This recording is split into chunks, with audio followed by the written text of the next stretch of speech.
the Epistle to the Hebrews. Because he himself was tested by what he suffered, he is able to help those who are being tested. The whole Epistle to the Hebrews is trying to teach succeeding generations of Christians that Jesus Christ is the perfect human expression of God. There are other ways to express that, such as Son of God, God incarnate, God in the flesh, expressed image of God, etc. I like to say Jesus Christ is the perfect human expression of God, because throughout the history of the church, we human beings have either tried to make Jesus too human or too divine. There have been lots of heresies about that.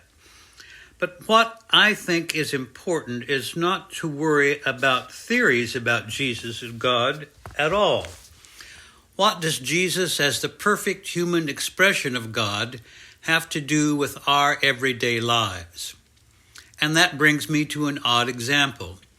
In India, there is a terribly poisonous snake called a crate. You usually die a terrible death if bitten by this little short brown snake, but occasionally someone survives. It is from the blood of these survivors that an antivenom, a cure, is made that can save you from the bite of the venomous crate. The local people call this serum from a snake bite survivor the blood of an overcomer. You survive the poisonous bite because of the borrowed antibodies of an overcomer. The blood of an overcomer is the result of a battle that person had with the venom, so that when the snakebite victim recovers because of the antivenom, it is not by the victim's own resistance or vitality, but as a result of a battle that had taken place previously within someone else's blood. There is a sense in which a person's blood becomes more valuable and potent as that person prevails in numerous battles with outside invaders. After antibodies have locked away the secret to defeating each disease, a second infection of the same type will normally do no harm. A protected person has wise blood. Now, I propose that this process can help us understand the description of Christ being made perfect from suffering in the Epistle to the Hebrews. Or even better, this verse. Because he himself suffered when he was tempted, he is able to help those who are being tempted. So it is that the blood of Jesus Christ has overcome. It is as if he went out of his way to expose himself to temptation, to encounter the stresses and strains and poisons you and I will meet.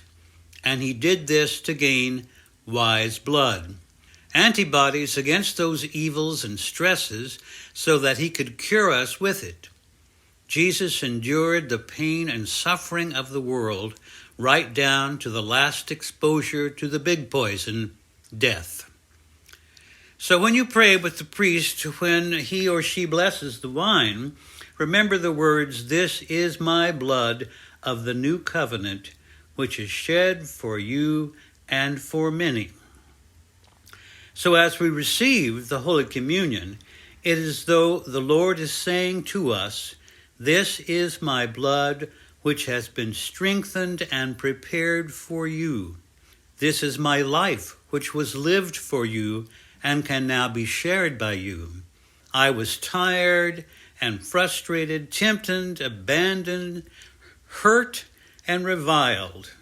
Tomorrow, you may feel all those things as well. You may use my strength and share my spirit. I have overcome the world for you."